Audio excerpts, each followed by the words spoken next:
Hello everybody. Today we shall study about dealing with special problems.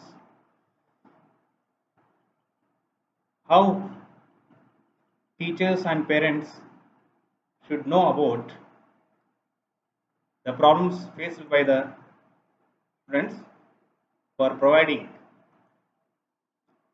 the effective guidance. In this, let us know about speech problems.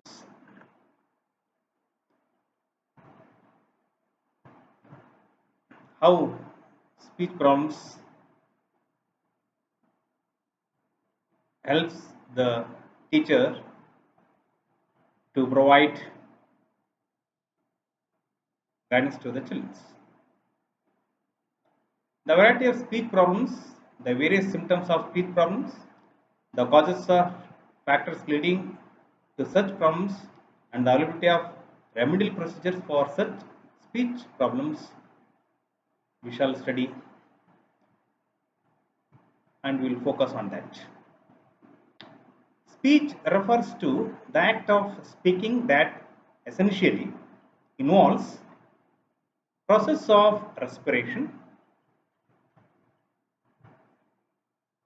phonation or voice production, articulation or pronunciation irrespective of the language of specific speech, sounds and language, comprehension and expression. Any kind of disturbance in any of these processes would lead to a speech problem. These disturbances could be due to various causes or factors, as we will come to know in further discussions. Now, causes of speech problems. What are the causes of the speech problems?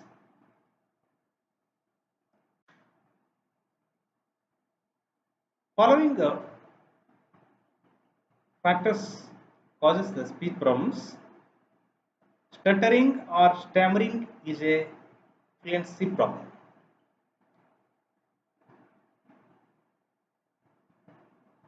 Second one, cleft palate,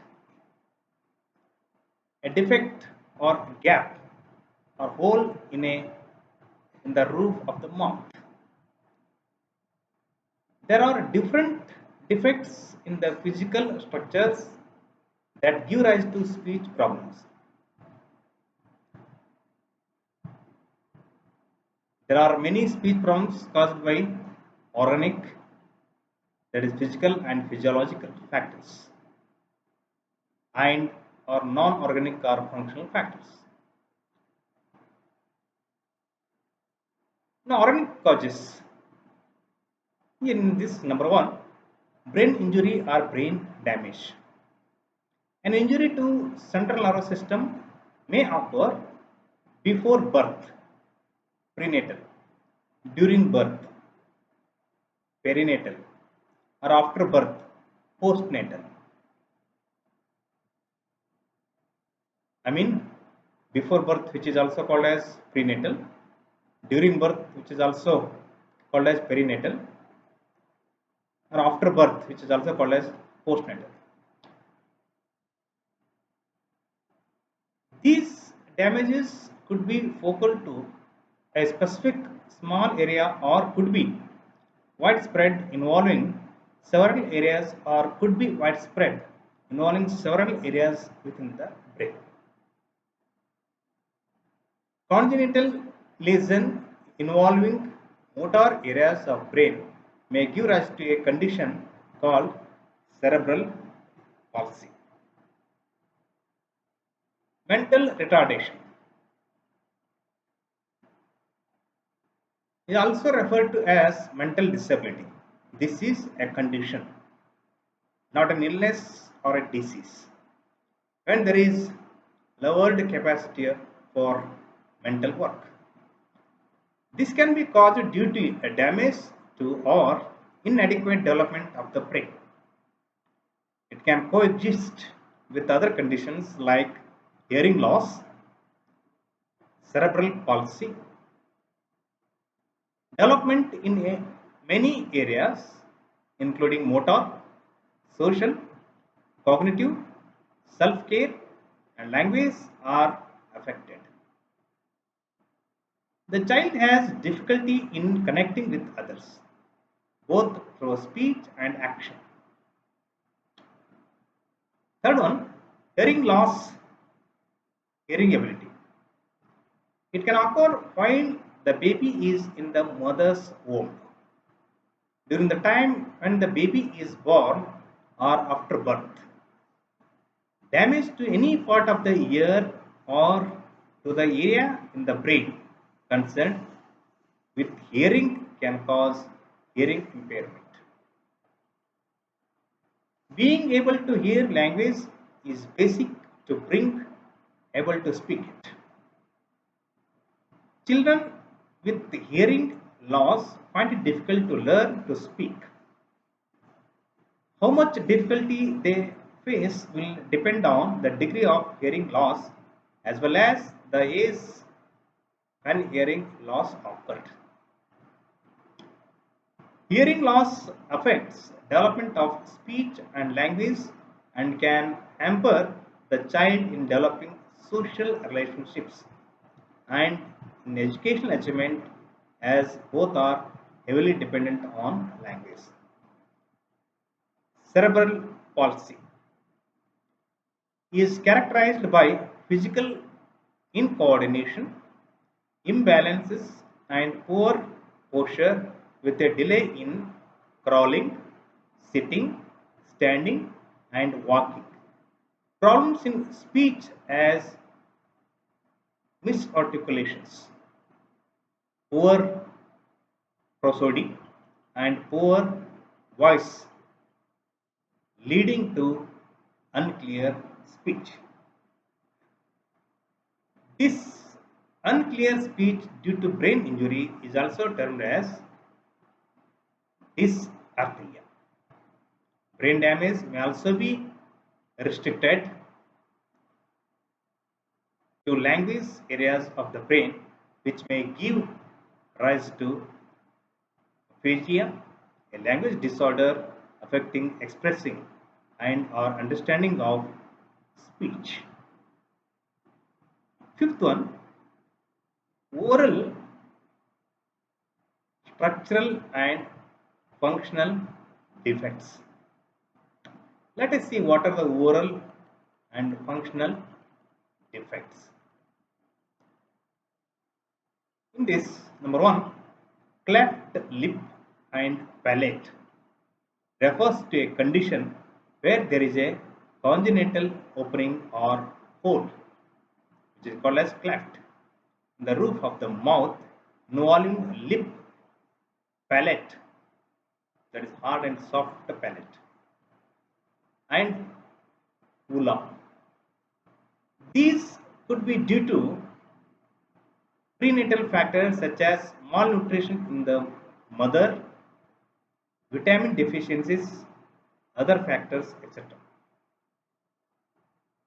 Second one, short, soft palate. The soft palate is shorter than normal and hence there is no sufficient closure of nasal cavity from the oral cavity, thereby resulting in excessive nasality or hypernasality in speech. Third one, submucous cleft. Cleft in palate may be concealed by a thin skin covering. The result is hypernasality in speech. So all the factors are corrected with the help of team including pediatrician, plastic surgeon, and ENT specialist, speech pathologist, etc.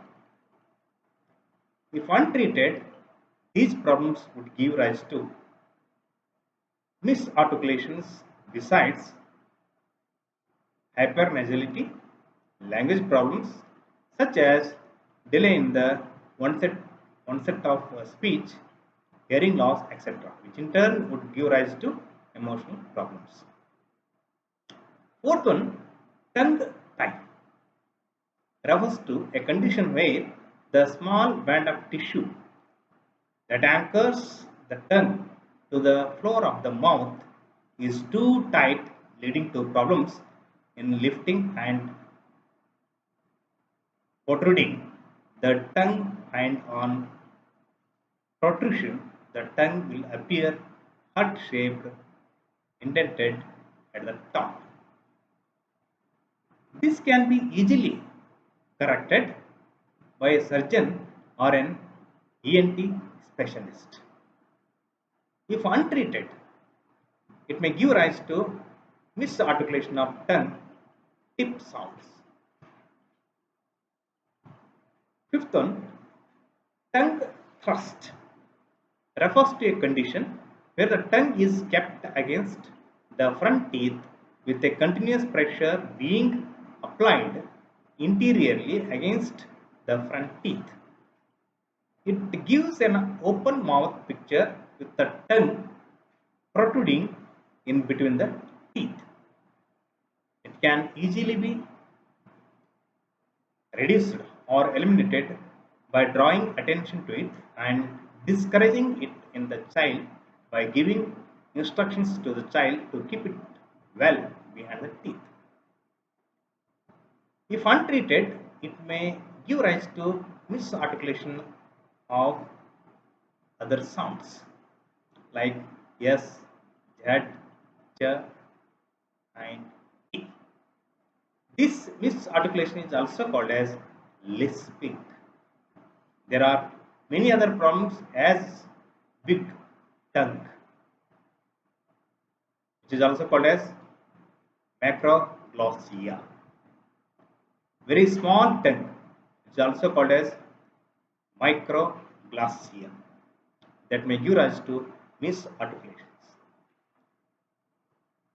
Dental abnormalities like overbite, open bite, small jaw, etc., are also suspected to contribute to misarticulations. Note, however, some of these can be easily treated by a dental surgeon. Laryngeal abnormalities, that is sixth one, laryngeal abnormalities.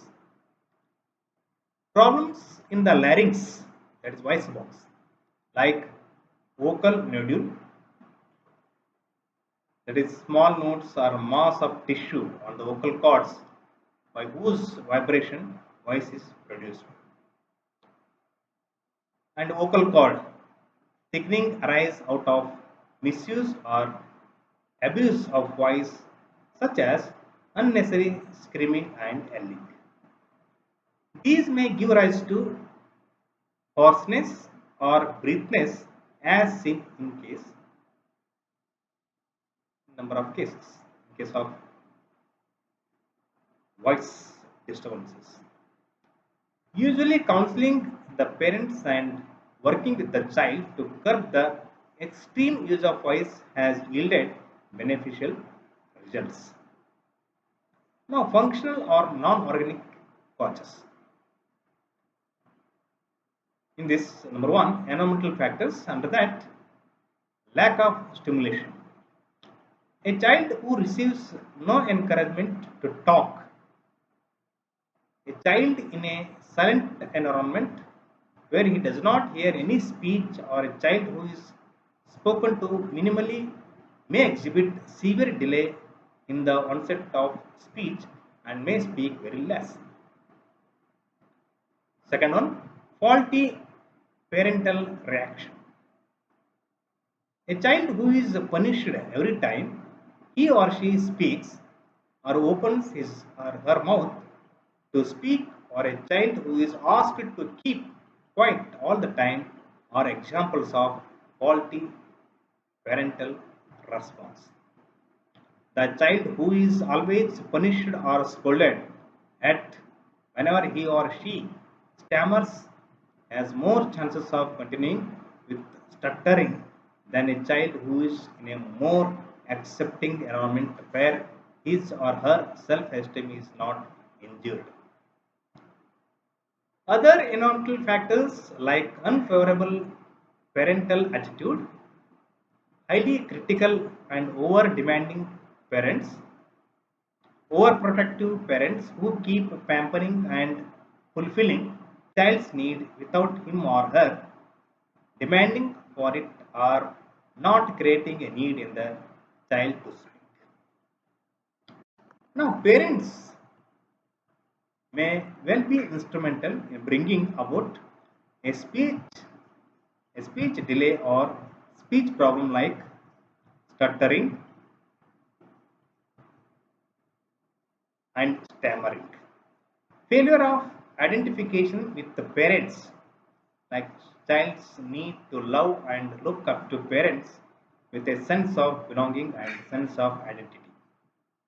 And lack of motivation to speak on the part of the child may bring about a speech delay as well. Third one, poor modeling. Children learn by imitating parents and others around. If there is a poor model in the environment for imitation, naturally child may develop defective speech. Stammering and misarticulations may sometimes develop this way. Fourth one, social, cultural and linguistic influences. Pressures of learning or adapting to two or more languages may sometimes lead to such speech problems as stuttering, inadequate speech and language, mutism, etc. Similarly, a shift from one linguistic environment to another, which may be baffling to the child, may bring about a speech problem besides emotional problems. Other environmental factors like sibling rivalry and jealousy also may contribute to bring about a speech problem. Baby talk and stammering are a couple of such examples. Now, second one, functional factors. In this, number one, faulty habits. Incorrect speaking of the children learned consciously or unconsciously may lead to or precipitate speech problems as lisping, stuttering, etc. Similarly, continuous screaming and yelling may give rise to vocal abuse or misuse, which in turn may give rise to voice problems as hoarseness. Now, the next other factors are number one, emotional disturbances. Severe disturbances like autism or schizophrenia may bring about mutation with speech delay, highly inadequate speech and language misarticulations. They may also result in abnormal language use, such as repetition of a phrase or sentence or a question. Another manifestation of such disturbance can be the incorrect use of pronouns, as in use of you for I, etc. Here, only those children with the mild and occasionally moderate degree of speech problems like voice problems, stammering, misarticulation, etc., get identified during school period, that is around 5 years of age. For maximum benefits, early identification and intervention are absolutely necessary. Now, language disorders. What are the language disorders? How this helps? Children may exhibit difficulties in acquiring and using a language. Most of these difficulties occur in early childhood. Language development takes place from birth, say approximately at around 6 years of age. A language disorder in a young child is basically determined by comparing the child's language function with that of a normal child of the same age. Language problems can manifest in several ways. Most common are: number one, delayed onset of speech, which could be seen as total or partial mutism; highly inadequate speech output restricted to a few or sounds or words. Second one, aphasia in children. Third one, learning problems in school as reading and writing disability. Let us take mutism.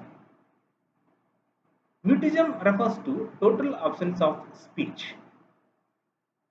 There could be complete or partial mutism depending on the absence or decreased speech output. There could be children with very little speech, as in cases of mental retardation. There could be children with hearing impairment who have delayed speech and language development. There may also be cases of children keeping quiet and mute for specific periods of time due to some hidden psychological reasons, which are referred to as elective mutism cases. With this, I mean the cases what we discussed, mutism cases, while this latter instance is rarely encountered, the former may be quite common in children. So there could be complete or partial mutism, which are usually cases of delayed onset of speech or delayed speech and language development. So number of the cases with respect to mutism you are seeing in the classroom. Aphasia in children. Aphasia in children is the problems in understanding and using spoken language without any hearing loss. Mental retardation, any other physical or emotional impairment in the use of language as a result of brain injury in the fetal period, during birth or within first 1.5 years of life. These children have problems in understanding what is said to them and talking instead of having normal sensory skills as hearing, vision, normal intelligence, and good emotional adjustment. Aphasia could be congenital or acquired. Congenital cases of aphasia described the earlier referred to as developmental aphasia dysphagia. In such cases, the brain damage is said to have occurred by birth or very soon after birth. Now, remediation. Such language disorder children require intensive speech and language training and stimulation with emphasis on improving language listening skills, developing vocabulary, developing prosody of speech, and training given in word, phrase, and sentence construction or formulation. Initial speech and language stimulation procedures include speaking constantly and excessively. And of course, interestingly, with the child developing basic concept and promoting cognitive development through object to object, picture to picture, label to object or matching exercises, explaining, describing events and stories, providing situation specific exposures through taking him or her to real life situations like daily routine of bathing, eating, drinking, shopping for groceries, vegetables, fruits, going to the post office and hospital.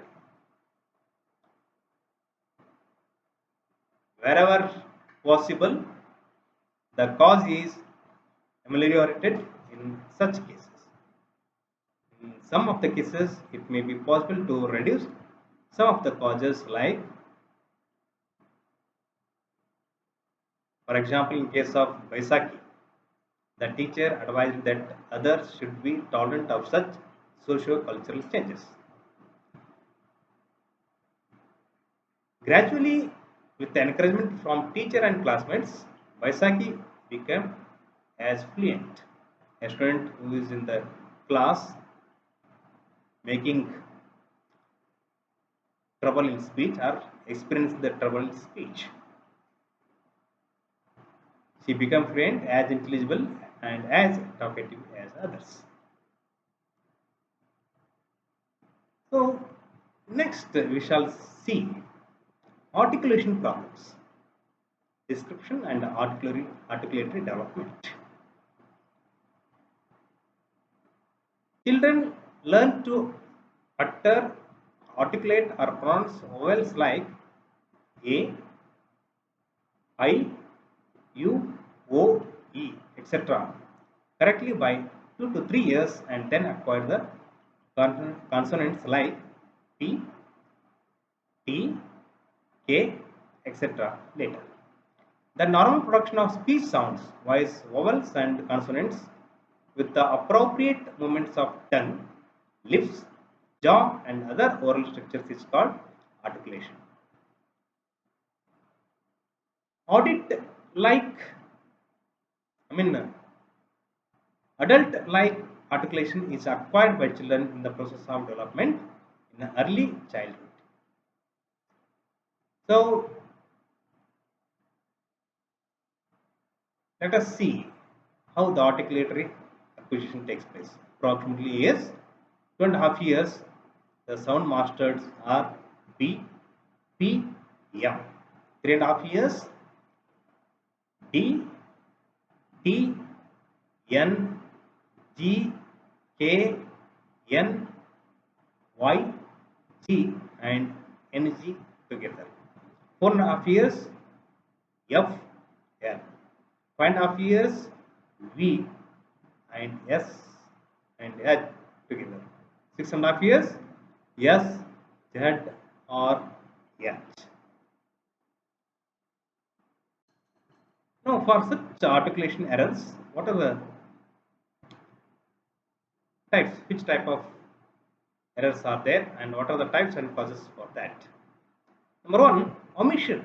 Errors refers to omitting or deleting a particular sound in a word, as in FI for fish. Substitution errors refers to substituting one sound for another, as in tan for san, that is sun. Third one, distortion errors is where the sound is uttered nearer to the target sound but is not exactly the target sound. For example, such as flip for fish. Additional errors, where a new sound is added to the sounds of a word, as school for school. These misarticulations due to various factors as hearing loss, tongue thrust, tongue tie, cleft palate or cleft lip, cerebral palsy and mental retardation, and functional or non-organic causes or factors as socio-cultural influence. Now, remediation. For improving articulation, the first step is identifying the cause and eliminating or ameliorating it wherever possible. For example, the child is found to have a hearing loss. After an audiological testing, he or she is referred to an ENT surgeon to rule out problem of conductive hearing loss, and then given a hearing aid specific to his or her amount of hearing loss, and then given practice in speech correction through articulatory therapy. Now, the second, as we came to the concept of articulation therapy, primarily stresses on the child or adult acquiring a correct model of the target sound through training him or her in awareness of misarticulation, discrimination, correction, and stabilization. Auditory stimulation and phonetic placement are the chief methods used by a speech therapist. Gradual, progressive approximation to the correct target is encouraged in isolation, followed by helping him or her generalizing it to all the other real life language contexts. Now, fluency problems in children. Let us see the types and causes and other description. Majority of children speak with very good fluency. At around 3 years of age, some children may exhibit observable breaks in speech fluency at times of momentary or temporary hesitations, repetitions, prolongation, and pauses in speech. These are referred to as blocks or disfluencies. Many children would overcome these disfluencies in a matter of few days. But if these problems persist every by age 5 and beyond, these may constitute the fluency problem known as stuttering or stammering. Care should be taken, however, to note the regularity and consistency of these stuttering blocks, which help us in terms of situation. When speaking to our seniors and authorities, or when addressing a crowd for the first time, and children may not be fluent when speaking with authority due to fear. Stuttering is a cause for concern when it is frequent, continuous, and consistent in many of the situations. This stuttering refers to the involuntary repetition, prolongation, pauses, or hesitation which the child struggles to act. The child has no conscious control over these blocks and hence they may be called involuntary. Another fluency disorder is cluttering, a speech disorder characterized by an extremely rapid rate of speaking, often with articulation errors. Fluency can also be affected in cases of articulation disorders as dysarthria with cerebral palsy, as we discussed earlier. Now come to the remediation. There are several remediation or therapy approaches available for of which the most commonly used are: number one, management of early disfluency or normal non-fluency. The best way to manage preschool children is to counsel the parents, helping them to understand normal disfluency and to place less emphasis on how children say things. Much of the problem may actually be in parents' ears who are over anxious for their child's speech.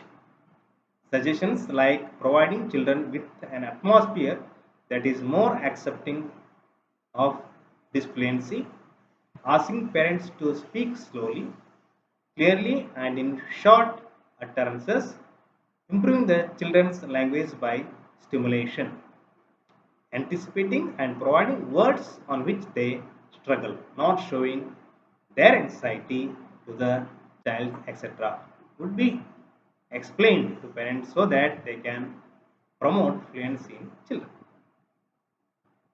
Management of stuttering.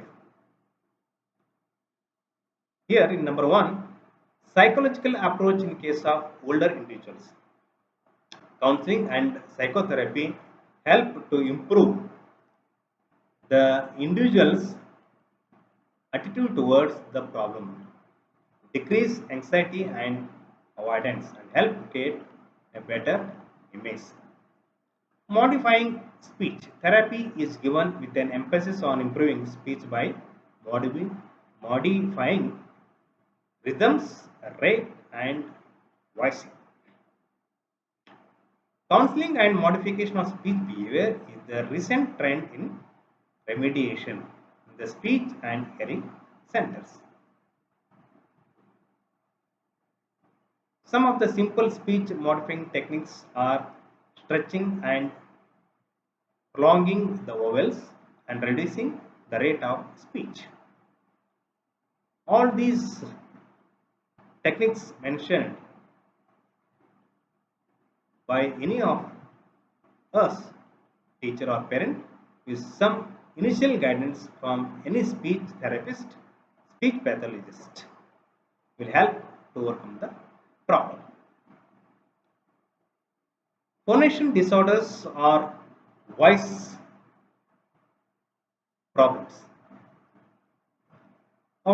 Let us see what are the types and causes. Our voice can be identified for its pitch, that is frequency of vibration, loudness, that is intensity, and quality. So, a voice could be high or low pitched, soft or loud, or be hoarse, harsh, or breathy. Generally, a child's voice is high pitched, whereas an adult's is low pitched. All of us change our loudness and tone depending on the situations. Slight variation in pitch, loudness, and quality are also a matter of individual style and manner, but gross variations, especially those with the sudden onset, should cause concern. Majority of voice problems in children can be related to vocal abuse or misuse due to frequent yelling and screaming, which in turn may lead to thickening of vocal cords, or they could lead to vocal nodules or tiny cysts on the vocal cords. What is the remediation for this? Any step towards remediation is primarily medical, and the child has to be referred to an ENT specialist. Very rarely is specific voice therapy required in case of children. Reduction of vocal abuse by voice tests or abstinence from the excessive use of voice may be advised for a few weeks by the ENT specialist. Very rarely, if the voice problem persists, voice therapy may be advised.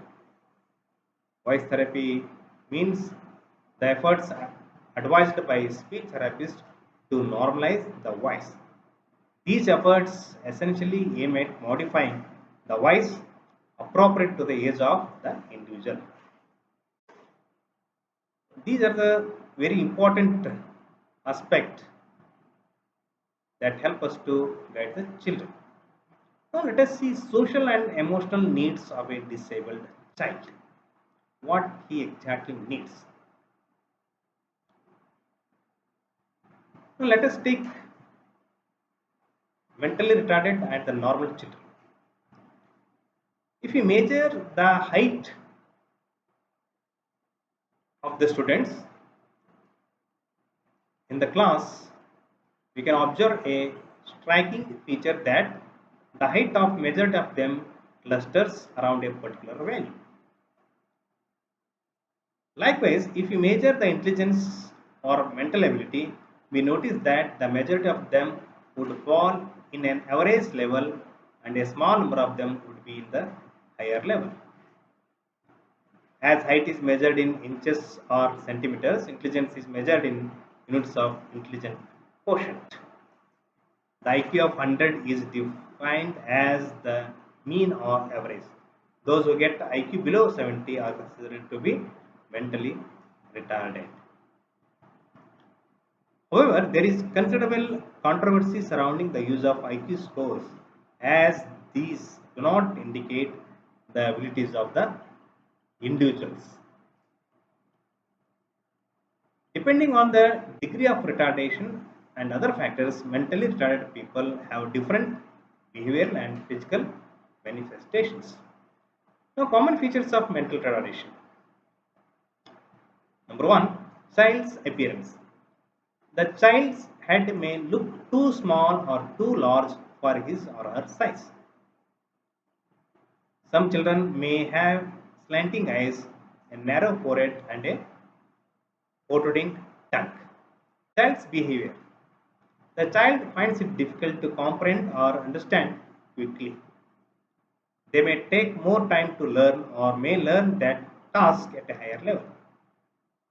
They can keep many concepts in memory but at a slower and a lesser degree. By repeated practice, their memory can be enriched. Now, prevalence of mental retardation. It is estimated that 3% of the Indian population is mentally retarded. This is not a smaller number. We can visualize the problem at the national level, we will realize the seriousness of it. The population of India has crossed 100 crores. So in India, we have approximately 3.3 crores people who are mentally retarded, which is higher than the population several states in India or many countries in the world. Now, classification of mental retardation. The first one is the mild MR, means the mild mental retarded, or the educable mental retarded.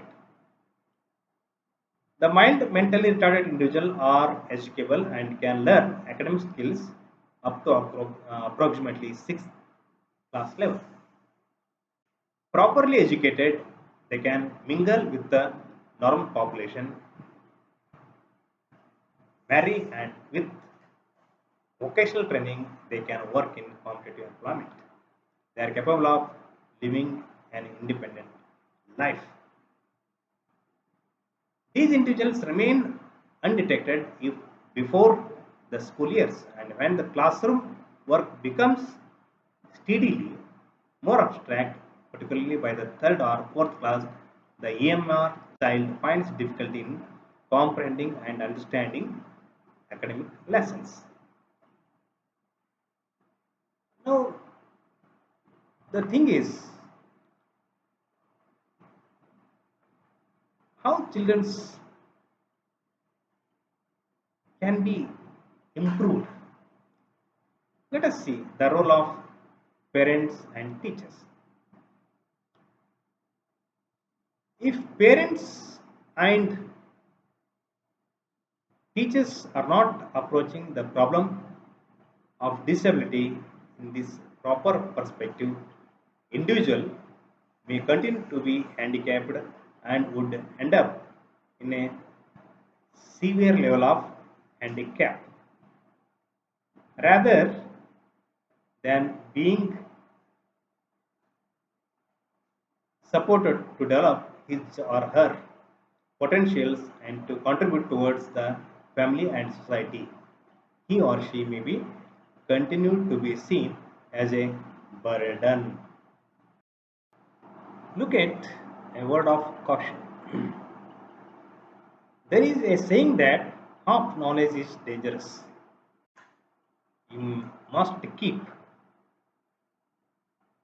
this in mind when we go through not only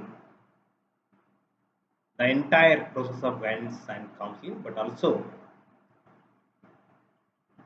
for taking a right step to improve the children.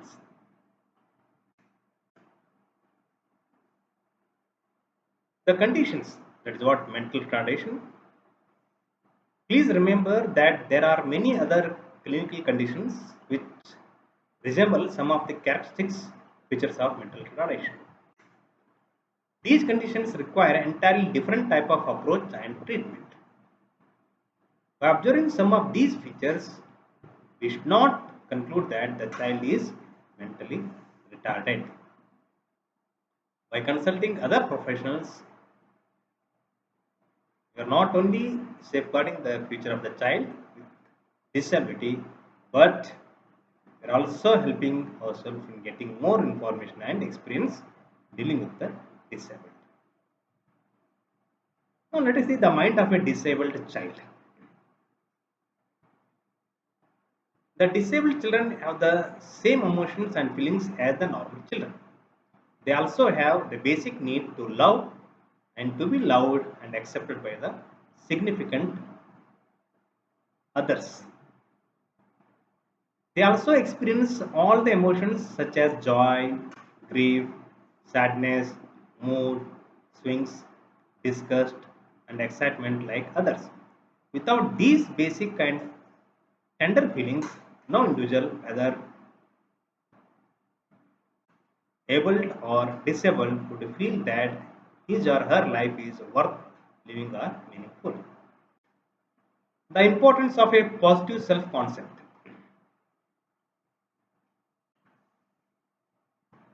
It is natural that a disabled child will have feeling of inadequacy due to his or her disability.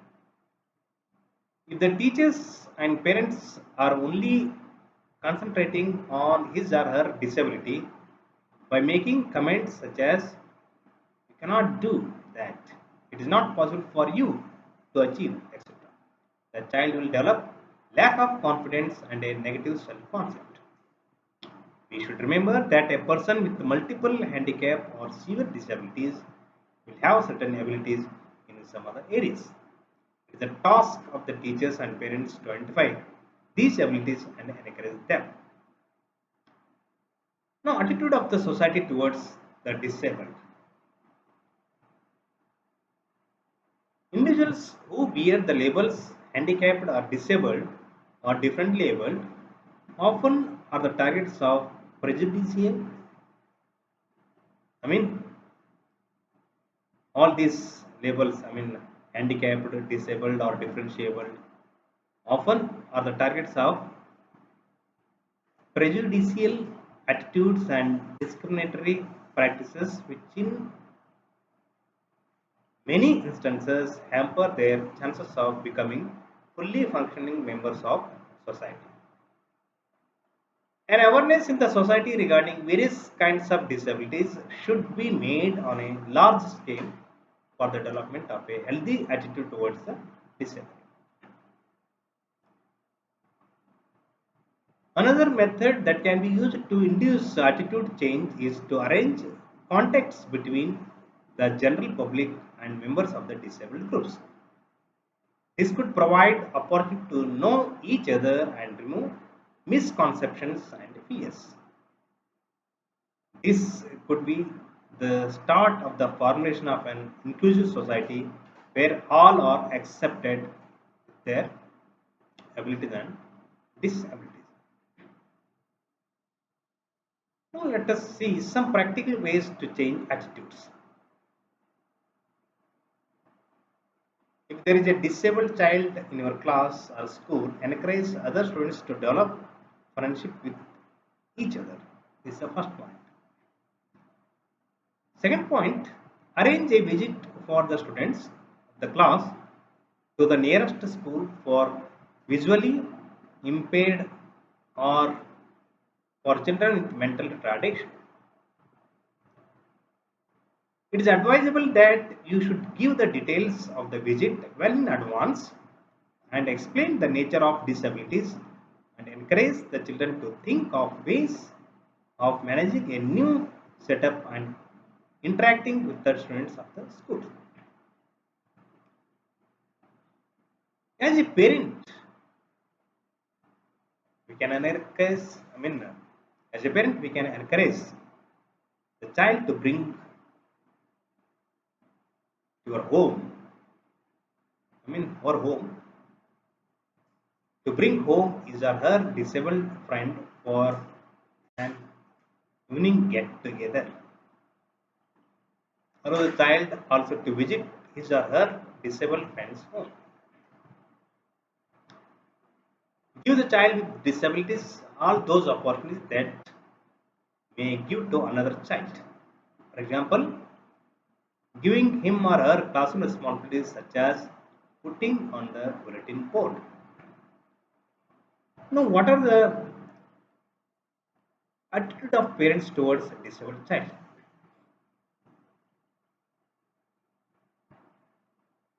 Most parents love and take care of their children in a proper way and hence do not create serious problems. But there are a few parents who create emotional and behavioral problems in children due to their faulty attitudes such as overprotection, rejection, inconsistency, and over expectation. Let us see what is overprotection. Overprotection is meant excessive indulgence in children. Many parents show their overprotection due to the false idea that a child with a disability requires more love than a normal child. Here we should define the word love. Satisfying all the needs and even the excessive demands of the child is not love. It is only a weakness of the parent, and this is the result of certain faulty assumptions. Now, another harmful effect of overprotection is that as the parents does everything for the child, the parents don't let the child grow up into an independent person. They wash him, feed him, dress him, and carry him even though the child is capable of doing many of these things. Rejection. For abnormal development, children should experience a warm, affectionate, and continuous relationship with both the parents. A child may not be happily accepted by the parents if he or she was born with a handicap. Some of the parents do not even allow the disabled child to come to the drawing room when some guests are in the house. These parents are trying to hide the very existence of the disabled child from the society. The handicap itself imposes some difficulties for the child. If these children do not experience the necessary warmth, love, and affection from the parents, their development may be slow and they exhibit various behavioral problems and emotional instability. Let us see inconsistency. Few other parents behave in an inconsistent manner with their children. At one time, they love the child so much that they carry, cuddle, and give everything the child seeks. But the very next moment, they ignore the child. At times, they are so full of warmth and affection, but suddenly, without any apparent reason, they are so cold and callous that if the child comes to them, they would ignore or push him or her away. Such an inconsistent attitude will throw the child into a conflicting situation. Over expectation. Over expectation is another faulty attitude. Some parents expect much more from the child than what he or she is capable of. This is what happening in the society, and we are experiencing it in the at the moment of the results of a particular class. So let us see how these things should overcome. Try to understand ourselves. That's a very important aspect. The approach of the teacher will also influence the personality development of the student. Let the student to understand himself. That's also very important. Don't teach your student in a harsh way. Learning can be a lot of fun. Learning should not be considered only as a target to be achieved, but as an activity to be enjoyed. Some parents believe that teaching the child is the sole responsibility of his or her teacher. They should understand that the role of parents is equally important in teaching the child.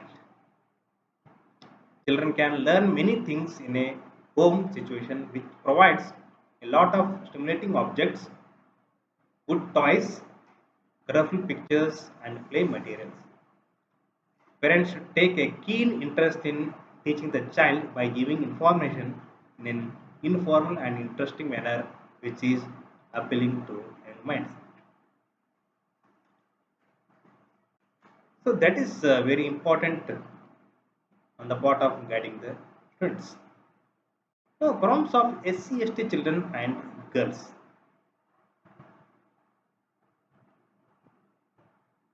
This is we are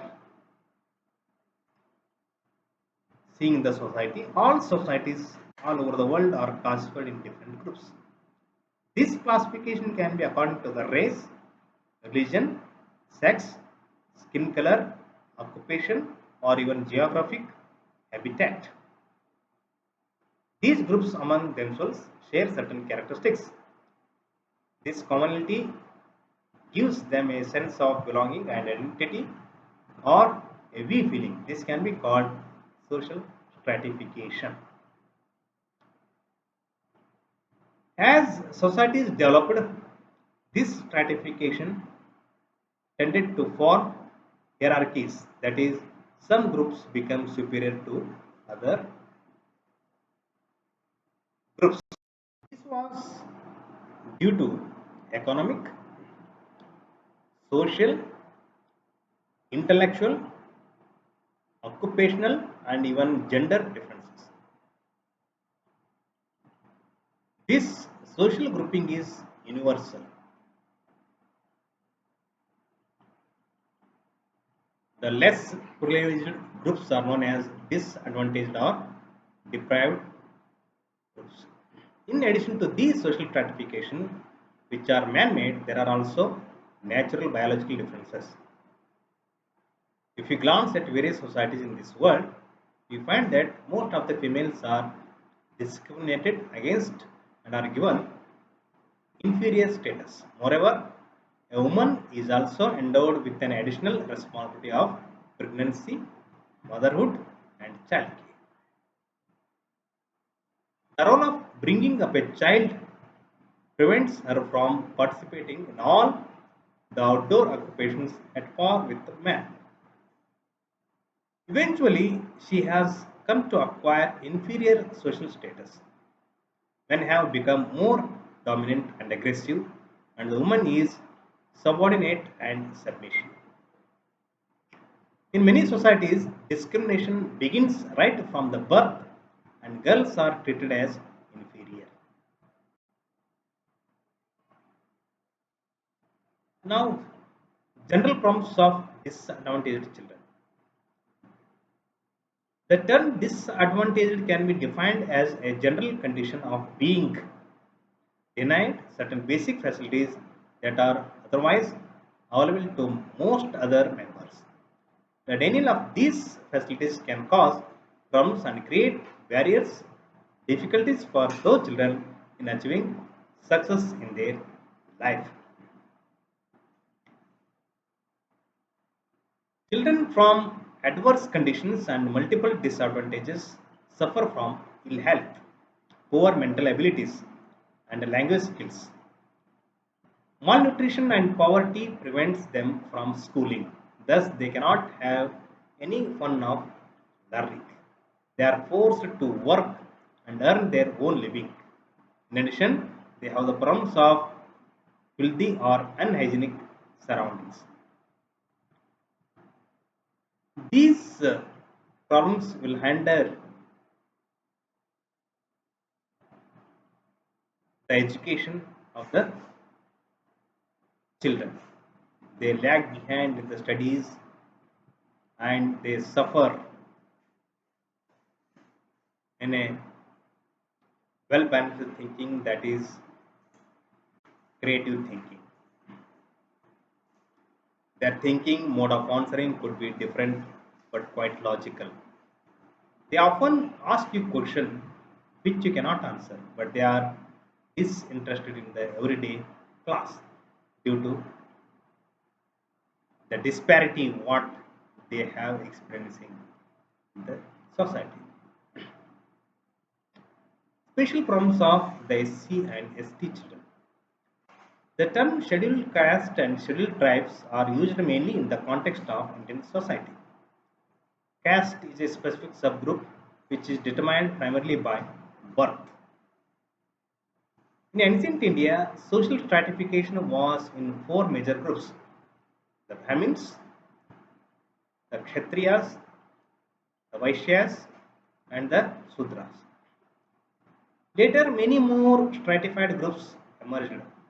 The stratification was governed by the nature of occupation and socio-economic and political power held by that group. There was a noticeable hierarchy in these groups. They came to be known as castes. Some castes were considered superior to others. Children born in the specific caste and occupation group began learning about the occupation or craft very early in life without even going to schools. There are a large number of such socially, economically deprived castes, and they were later grouped together as scheduled castes. Scheduled castes. The term scheduled caste was first adopted in 1935 when the lowest ranking castes were listed in a schedule prepared by a commission appointed by the central government for the purpose of statutory safeguards and other benefits. The problems of the children from these communities are interwoven, each being a cause and effect of the other. For example, when the occupation of the family is menial, does not fetch adequate wages, and low wages lead to poverty. This poverty often becomes the cause of ill health, malnutrition, inferior surroundings, or habitats. Parents of these children were also born in this condition. They did not have access to schooling and education. The children of such houses have to earn their livings from very young age. Naturally, they cannot go to school and hence they remain illiterate. Thus, the awareness that comes with the formal schooling and the job opportunities available for illiterates are denied to them and in turn to their children. Now, let us take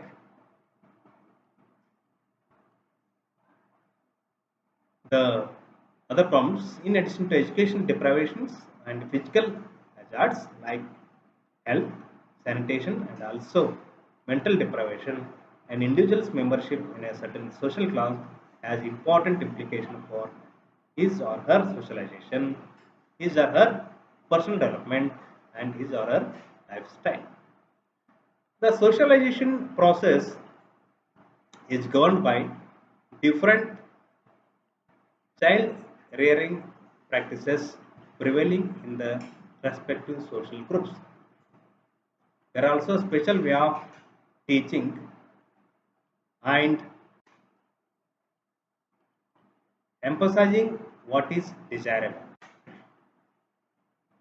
The deprivations of socio-cultural involvement can be detrimental to the social development of such children. Apathy, anxiety, timidity, withdrawal, aggression, and hostility are some of the outcomes. They are deprived of interpersonal support that is necessary for everybody.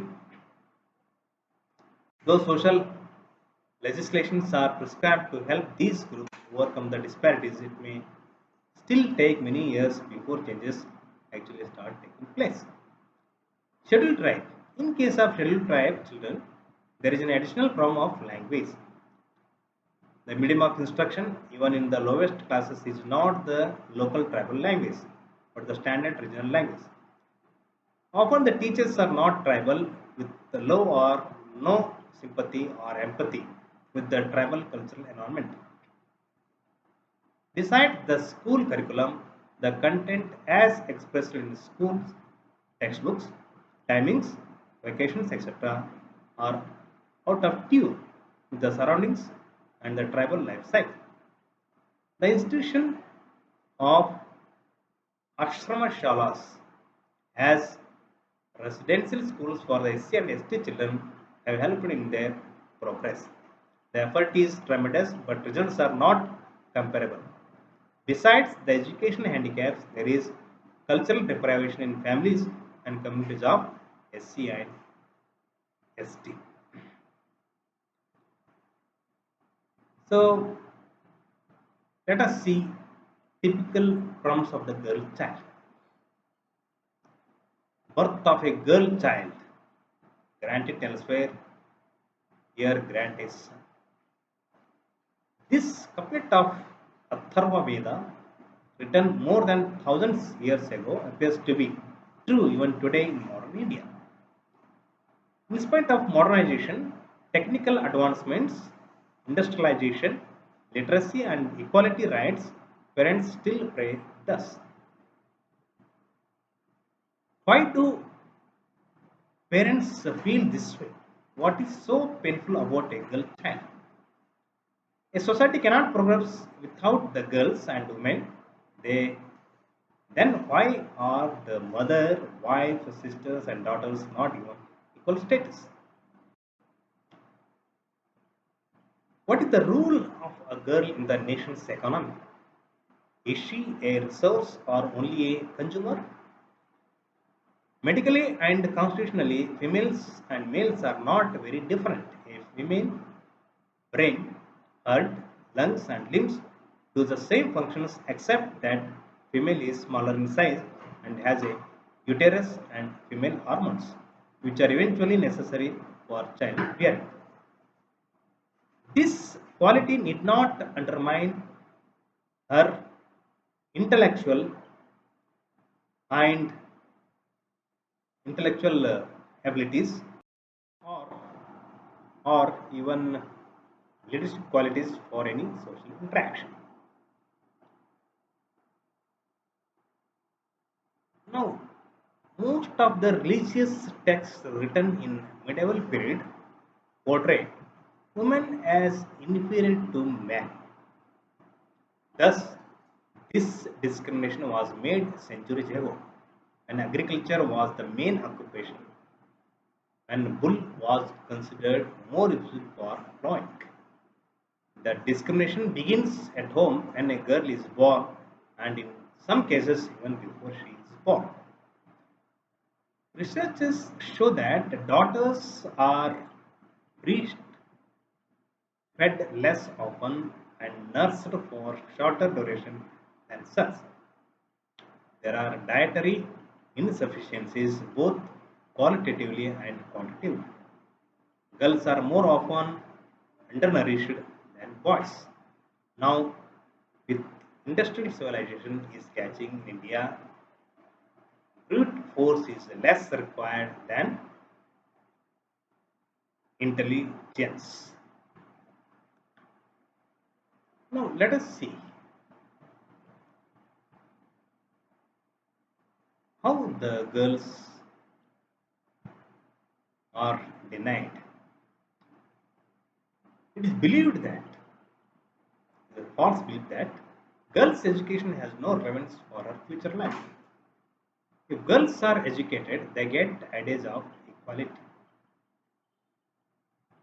When they invest in a girls' education, there are no returns. This is what the false belief in the society, and it is still alive in this digital era. The school is also a place where the children discover themselves. They form their self concepts. realize their self-worth and self-potential. My teacher taught this, or my teacher said that I can read well. This kind of feedback or praise is potentially very rewarding to a girl child who does not get encouraged at home for school activities. We may occasionally send word to the girl's parent to come to school or meet them socially at some convenient place. Here, you can impress upon the parents about the girl's potentials. Now, let us see means and methods to minimize the problems of SC/ST children and the girl child.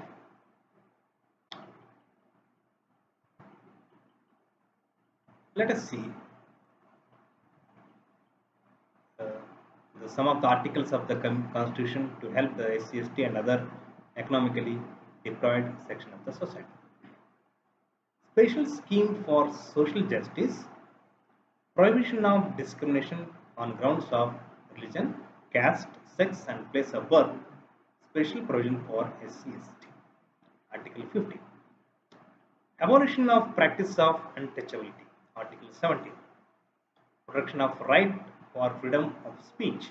Article 12. Prohibition of inhuman traffic and forced labor. Article 23. Provision of fundamental rights. Article 3. State to secure a social order promotion of welfare of people. Article 38. Appointment of special officer to investigate all matters related to safeguards provided to SC/ST. Article 38. 338. The state shall promote with special care the education and economic interest of the weaker sections, in particular SC and ST, and shall protect them from social injustice and all forms of exploitation. Article 46. There are also special government and non-government agencies for implementing constitutional safeguards. Some economic incentive schemes are pre-matric scholarships, post-matric scholarships, national talent search examination, scholarships in residential and public schools, scholarships in industrial training institutes, admission to educational and technical institutions and medical colleges,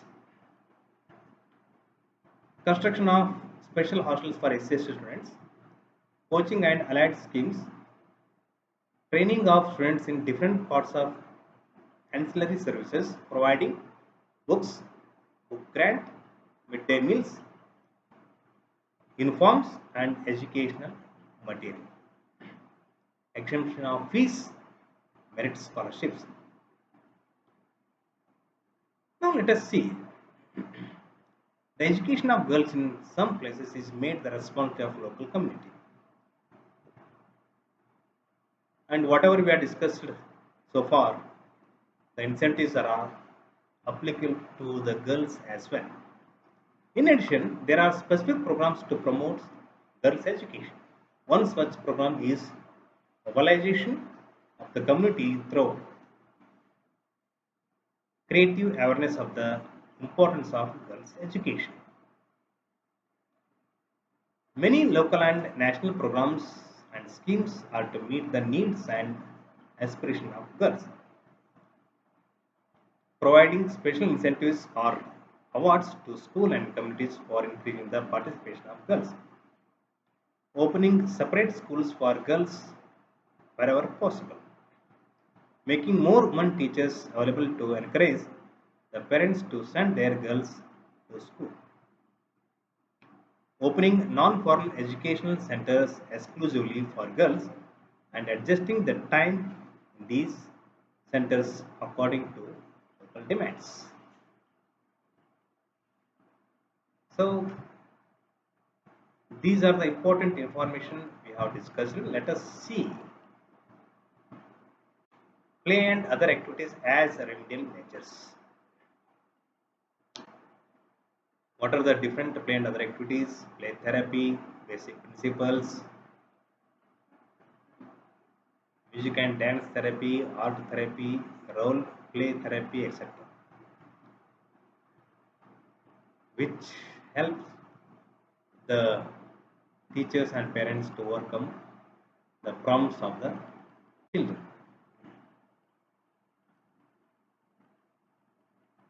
The various activities that help children in the socio-emotional development also have therapeutic value. The play and other activities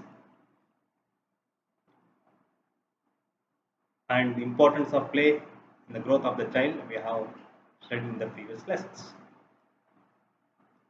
Play as a medium to help children with the problems. Play and other such activities like music, dance, art, and role play can be used as medium of self-expression for children. How the play is helpful for bringing all-round development of the child. So, what are the activities? As a teacher, you have to conduct the warm relationship built by the games teacher had an impact on the children. The play therapy is also very important.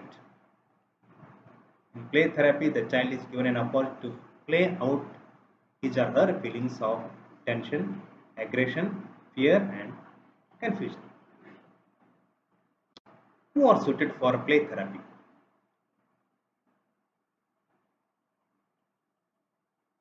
So it is found to be effective in cases such as Bella looks miserable most of the time.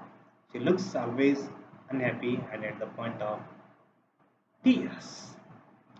Ramesh fights, fights, and fights. He gets into trouble in the class every day. He is aggressive, disturbing, and noisy. There are many children who just withdraw themselves from others. They are unable to make or maintain human relationships. They are the silent, quiet learners. There are children who refuse to grow and cling to the baby ways. They are nervous, fearful, and anxious. Material used in play therapy. Play material can include nursing bottle, a doll family, a doll house, and furniture. Toy soldiers, gun and army equipment, toy animals, dolls, finger paints, clay, little cans, water in bucket, old newspapers, balls, watercolor, brush, crayons, and any such material that would arouse the curiosity of the children. It may not be possible to secure all the items mentioned here, but you can start with whatever is available. So all this will help to overcome the boreness and problems of the children. The parents are advised to go for family therapy. They were advised to avoid fighting in front of children. Father and mother were advised not to show any favoritism to the children. So teachers and parents should strive hard giving the guidance to the teacher, guidance to the pupil. Now the important thing is here the basic principles practiced during the helping process are developing a warm and friendly relationship with the child, accepting the child. You have to accept the child first. That is the main part. When teachers show acceptance by maintaining calm, steady, and friendly relationship with the child, Never show impatience. You have to guard yourself against criticism or negative comments. The child is very sensitive. He or she can pick up even veiled rejection through words or actions. Establishing an atmosphere of freedom. The child should enjoy freedom during the activity time. Give the feeling to the child that the child is on his or her own. No one tells the child what to do or how to do. Sometimes the children may give vent to their most aggressive and destructive impulses. They may scream, fall, or throw sand around. Don't attempt to stop the child. This is the first stage. From here, the child can be taken to more constructive behavior. Recognition and reflection of feelings. The important aspect during these activities is recognizing the feelings expressed by the child and reflecting back those feelings to the child in such a way that the child gains insight into his or her behavior. Next one is maintaining a respect for the child. We have to respect the child's ability to solve his or her own problems. The child has to take the responsibility to make choices and to bring changes. Only then the change will have lasting value. No pressure is to be applied. The child gradually changes his or her behavior on his or her own. It starts with the little things and spreads throughout. By our respect for the child, we help the child achieve self confidence, self respect, and self esteem. The child leads the way. It is possible in a small group play, one child is completely dominated by other children, and even on such occasions, it is advisable that we don't interfere. The child has to realize that he or she is being dominated by other and move out of it on his or her own. Don't hurry. Change in behavior is a gradual process. We don't hurry up. When the child is ready to express his or her feelings, he she will do on his or her own. Keep always in mind the process of change is always slow and gradual. Setting limits. Though we provide enough freedom to the child during the different sessions, and we need to establish limitations that are necessary to bring the child to the world of reality and make the child aware of his or her responsibility for his or her behavior. These limits remind the child of responsibilities and bring the child to reality. Now, music and dance therapy. Music and dance are particularly appealing to children. These media have been used widely to help the disturbed children. Music can calm or disturb people. Loud noises arouse fear in us. Musical resonance evokes pleasure. Rhythmic sounds provoke motor activities. Shrill sound creates tension. It is painful to listen to such noises. Music can arouse a number of emotional feelings such as happiness, excitement, and sadness. People have used music to release tensions, allay fears, and provide an escape from boredom. Music has been employed to promote self confidence, cultivates socialization, and even assist in speech impairment. Music and dance often go together. By dance, we mean not only the classical dances but also even unstructured movements. Like music, dance also can be used to release emotions, tension, attitudes, conflicts, etc.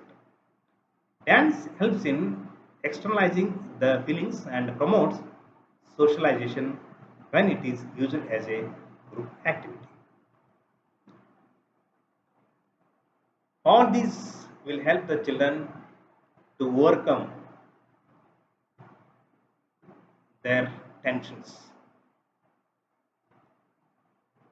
So twice a week after the school hours or the timetable itself only, the music and dance therapy should be adopted. The handicapped child was encouraged to participate actively. The group interactions showed that the other children were not critical or handicapped. So let us see art therapy. Art is a symbolic communication. Like play therapy, art therapy provides children a medium that is attractive and fun. It can serve as a vehicle for revealing inner problems, wishes, and fears. Dreams, fantasies, and childhood memories can be expressed through art. Art has been found particularly useful with children who find it difficult to communicate. It is also effectively used to help aggressive, inhibited, and withdrawn children. What is the value of art therapy? In art, children use their minds and creativity. It is a good cognitive exercise. The child is made to think before acting. The child's the child is made to synthesize various sensory inputs into an integrated product. Children can express their thoughts and emotions related to past events, present events, and even project them into future events. Art is an accomplishment of the child. It can provide children with a sense of growth and accomplishment, personal satisfaction, and self growth. Art can be used to help children under various conditions. Hurt, angry, or frustrated children experiencing emotional problems often exhibit socially inappropriate behaviors such as fighting or withdrawal. The use of art,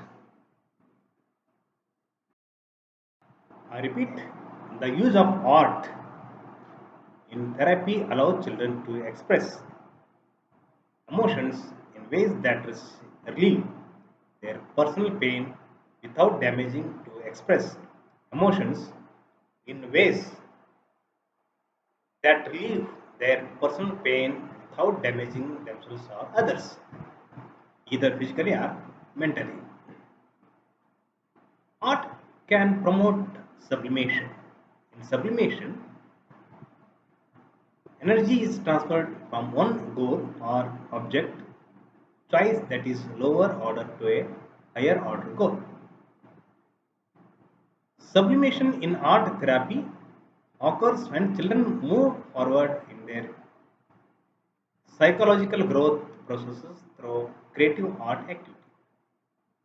For sublimation to be in effect, there should be a change in child's object or interests, goal directness, and intensity of normative activities used to achieve their goals. The art activities should be pleasurable and self enhancing. Art therapy can be directed towards achieving sublimation as it encourages children's ability to be creative and learn to cope with life stressors. So, this is what about sublimation. Now, come to the role play. Like play, music, dance, and art, role play is also used as a medium of self expression.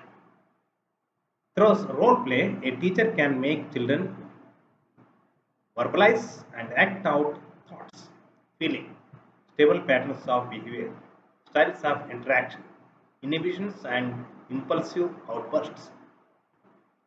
Role play could be used to teach better coping methods, to handle anger and other negative emotions, to teach social skills, to promote socialization, and also as a medium for ventilation. So, we have discussed so many things, and how to guide the children's, how to enhance their self confidence, and how to overcome their day to day activities freely with tension, frustration, fatigue, and so on. Hope you all understood the information and go through the information, create a conducive environment at your school, and enjoy the guidance program. Be safe. Let us fight against COVID 19. Don't forget to subscribe. Thank you. Thank you all.